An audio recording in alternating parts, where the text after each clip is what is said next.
Bonjour à tous les amoureux de Jésus-Christ, j'espère que vous allez bien. On est jeudi aujourd'hui, la semaine est passée vite, hein. Donc déjà bientôt le week-end. Bon, pour ceux qui sont confinés, j'espère que vous êtes bien organisés et que vous avez passé une bonne semaine, hein. De toute façon, elle n'est pas encore finie, donc voilà. Et j'espère que vous n'avez pas passé la semaine à vous plaindre, à pleurnicher. Parce que, pourquoi je dis ça? Parce que ça va être le sujet d'aujourd'hui, quoi. Est-ce que vous êtes de ceux qui ont tendance à pleurnicher quand ça ne va pas, vous plaindre? Est-ce que vous êtes de ceux qui aiment bien qu'on puisse les plaindre à chaque fois, qu'on les regarde comme des victimes, ceux qui aiment se victimiser? Parce que il y a vraiment des personnes que je connais, hein, au sein de mon entourage, une personne en particulier qui sait vraiment très très bien se faire victimiser, faire en sorte que tous les regards, toute l'attention soient attirés vers elle. Et pourtant c'est la personne qui est la plus âgée, hein, de toutes les personnes. Je ne dirai pas le nom, mais cette personne adore être victimisée, adore être au centre de tout. Elle aime bien qu'on puisse être en train de la caresser dans le sens du poil. Et ça attire le mépris de la part des personnes qui l'environnent. Ça attire le dégoût, je veux dire le découragement. On n'a pas envie de rester avec ce genre de personnes parce que ça reste négative, en train de se plaindre tout le temps et ça met les gens mal à l'aise. On soit tout le temps en train de te caresser dans le sens du poil, faire attention à ne pas te blesser, faire attention à ne pas te brusquer, ceci, cela. Ça, ce n'est pas des attitudes des enfants de Dieu. Une personne comme ça, c'est pas un bon esprit, c'est un mauvais esprit qui habite dans cette personne. Parce que chaque attitude que nous avons, chaque comportement que nous véhiculons, c'est un esprit. Vous avez ceux qui sont très positifs, vous avez ceux qui sont très négatifs, vous avez ceux qui sont très méchants, ceux qui sont très ceci, très cela. Tout ça, c'est véhiculé par un état d'esprit. Alors, si vous êtes de ceux qui aiment bien se plaindre, aiment bien se victimiser, aiment bien qu'on le regarde comme oh la petite, hein, la petite plume qu'il ne faut pas brusquer, il faut être trop douce avec. Croyez-moi, vous n'attirez que le mépris de la part des autres. Ils ne vous respectent pas. On vous regarde comme une petite chose fragile, méprisante, méprisable, etc. Est-ce que depuis que vous avez commencé à vous plaindre, à vous victimiser, ça a changé quoi que ce soit dans votre vie? Est-ce que depuis que vous avez commencé à vous plaindre de votre travail, vous plaindre de votre salaire, vous plaindre de votre patron, vous plaindre de vos enfants, de votre mari, de votre compagnon, de votre compagne, de votre fiancé, vous plaindre de vos voisins ou je ne sais qui d'autre, depuis que vous avez commencé à vous plaindre, est-ce que ça a changé quoi que ce soit durablement ou éternellement dans votre vie? Non. Alors pourquoi vous continuez à vous plaindre? Pourquoi continuer à se plaindre, à pleurnicher et à passer pour une victime, à passer pour quelqu'un de faible aux yeux des autres, pour rien? Alors changeons d'attitude. Même dans la vie de tous les jours, quand une formule ne fonctionne pas, bon, change. Tous ceux qui aiment bien se victimiser, tu as même 45, 50, 60 ans, mais tu veux toujours être considéré comme le bébé de la famille, qu'on puisse tout le temps te caresser dans le sens du poil, tu mets les gens mal à l'aise. Non, c'est pas possible, c'est pas normal. Être en train de choyer des enfants, voilà, aller un peu dans leur sens, ça se comprend, c'est les bébés, c'est les enfants qui ont besoin d'attention, mais quand on est adulte, on change de comportement. Je vous invite à méditer sur Psaume 22, 4, Ésaïe 54, 1 à 6, Acte 16, 22 à 26. Ces versets-là vous permettent de voir que peu importe ce qui se passe dans ta vie, au lieu de passer ton temps à pleurnicher, à te plaindre auprès de Dieu, loue l'Éternel, adore-le. Donc prends l'attitude positive, une attitude de guerrier, de guerrière. Pas de pleurnicheur, pas de victimisation, ça ne sert absolument à rien.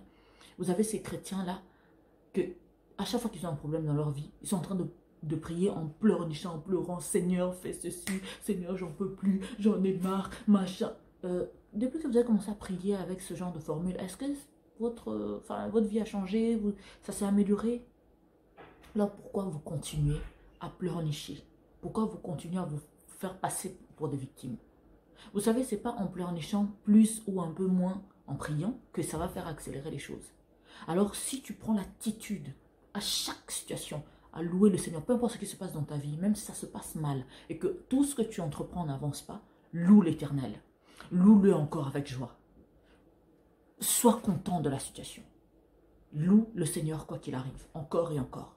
Adore-le. Et tu vas voir que les plaintes, la victimisation, tout ça, ça va finir. Vous allez oublier. Vous n'allez plus subir la situation. C'est la situation qui va être ridicule dans votre vie. Et oh, il y a une difficulté, oui, et alors? Moi, je ne suis pas concernée. Je vais lire, hein?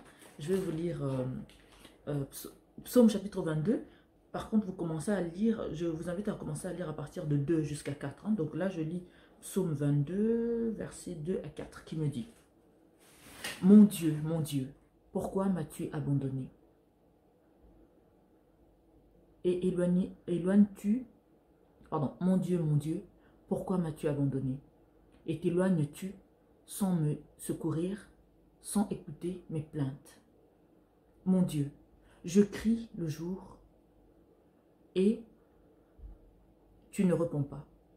La nuit et je n'ai point de réponse. Là, il dit bien que non, je crie, je fais ceci, tu ne réponds pas. Oui, mais toi-même, tu ne te dis pas que je suis en train de crier malgré tout ce que je fais, il ne répond pas. Donc, ça veut dire qu'il y a un problème. Je dois changer de formule. Ce n'est pas la bonne façon de demander. Ce n'est pas la bonne réaction, en tout cas. Pourtant, tu es le saint. Tu sièges au milieu des louanges d'Israël. Le verset 4 me dit, pourtant, tu es le saint. Tu sièges au milieu des louanges d'Israël. Donc, comme Dieu siège au milieu des louanges, alors pourquoi ne pas louer ce Père, l'adorer, élever son nom avec joie, pour qu'il puisse siéger dans ton cœur, dans ta vie, de façon à ce que toi tu considères que c'est un problème là, que tu ne peux pas surmonter, donc que tu puisses te rendre compte que non seulement ce n'est pas du tout un problème, et ce n'est pas insurmontable, parce que c'est toi qui domines et pas la situation. Je vais relire encore ce verset. Parce que ce verset nous montre vraiment que non, ce n'est pas la peine de pleurnicher, ce n'est pas la peine de se lamenter parce que ça ne changera absolument rien.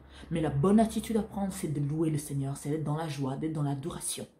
Pour briser toute situation, toute difficulté, pour briser toute chaîne, pour détruire toute barrière, tout obstacle qui t'empêche d'avancer.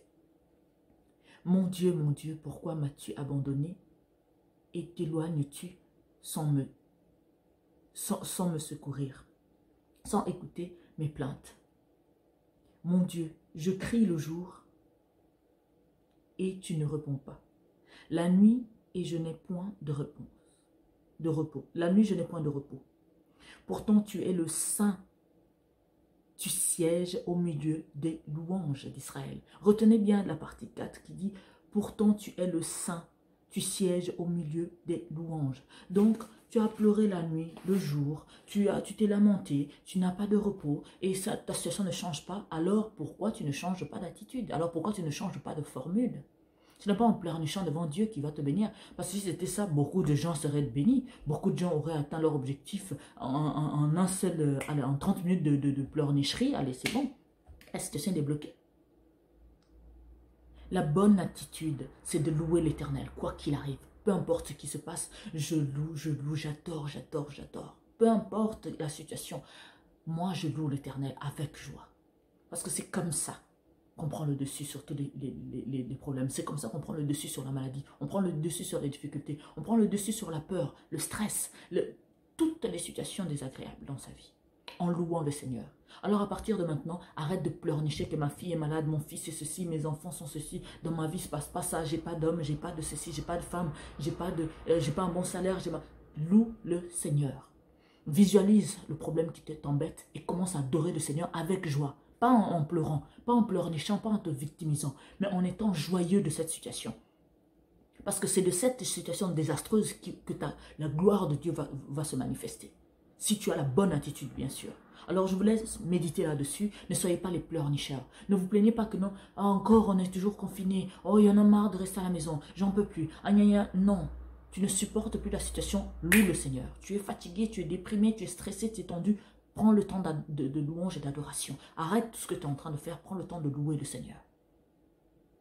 Et vous allez voir à quel point ça va énormément vous aider, vous rendre mais parfait. Parfois même la situation ne s'est pas arrangée, mais tu es tellement dans la joie, tu as tellement la joie de Christ en toi que peu importe ce qui se passe, rien ne t'impacte négativement. C'est toi qui domines, c'est toi qui dirige, c'est toi qui tiens le volant. Que Dieu vous bénisse infiniment. C'était l'apôtre Harmonie. Je vous laisse méditer là-dessus. La bonne attitude à avoir, c'est de louer le Seigneur en toutes circonstances. Dans la joie, dans la difficulté, dans ceci, dans cela, on loue. Et arrêtez de vous victimiser. Même dans la vie de tous les jours, quand vous vous victimisez, vous voyez bien que rien ne se passe. Alors que quand vous levez, vous prenez la décision d'aller de l'avant, de changer les choses, de vous donner les moyens de sortir de cette situation, ben ça se passe bien. Et vous avez le respect des autres personnes quand vous ne passez pas votre temps à vous victimiser, quand vous travaillez dur, quand vous faites le nécessaire dans votre comportement, dans votre travail, dans votre vie, dans votre façon de fonctionner pour que les choses se passent bien, mais les gens vous respectent. Mais quand vous passez votre temps à mettre la main dans la joue, au moindre problème, donc vous êtes celle qui va être la plus triste de tout le monde. Même quand vous perdez un être cher dans votre vie, Il s'est déjà passé 10, 15 ans. Vous continuez toujours à cette date-là à vous comporter comme si c'était la fin du monde et à mettre tout le monde mal à l'aise. Non, on a le droit de chérir, d'avoir une pensée pour les gens qu'on a aimés, qui ne sont plus. Mais il ne faut pas que ça devienne un mouroir à chaque fois, cette période-là, Non, j'insiste là-dessus. Se victimiser n'a jamais résolu quoi que ce soit comme problème. Au contraire, les gens vous regardent avec mépris. Alors marchez la tête haute. Soyez des gens dignes et forts. Ne soyez pas des victimes, des enfants qu'on doit tenir à bras le corps alors que vous avez déjà 45 ans passés. Au bout d'un moment, il faut prendre les choses en main. Il faut agir comme un homme et avancer, quoi, comme l'expression le dit. Et que Dieu vous bénisse infiniment. Je vous laisse méditer là-dessus. Tous ceux qui mettront ça en pratique se rendront compte à quel point c'est vraiment rafraîchissant. Tout ce que je vous enseigne ici, c'est des choses que moi-même j'expérimente de mon côté. Et franchement, ça marche. Le Saint-Esprit ne déçoit jamais. Quand on le fait confiance et quand on est sérieux, quand on est un chrétien sérieux avec Dieu, on ne peut pas être déçu. Rien de ce qu'on va entreprendre ne peut ne pas marcher. C'est pas possible. Alors, pour moi, je m'arrête là. Je vous laisse méditer là-dessus. N'hésitez pas à nous écrire si vous le souhaitez. Vous avez les pages, donc Apôtre Olivier Cambola officiel et Apôtre Harmonie. Et sur YouTube, vous avez Centre de Gloire Emmanuel, donc notre chaîne. Et surtout, n'oubliez pas de vous abonner, d'activer la cloche de notification. Et puis, n'hésitez pas à mettre vos commentaires si vous avez des questions ou quoi que ce soit. Et on y répondra dès que le Saint-Esprit nous permettra. Soyez bénis infiniment. C'était l'Apôtre Harmonie. Excellente journée. Prenez soin de vous. Et moi, je vous dis à demain. Ciao.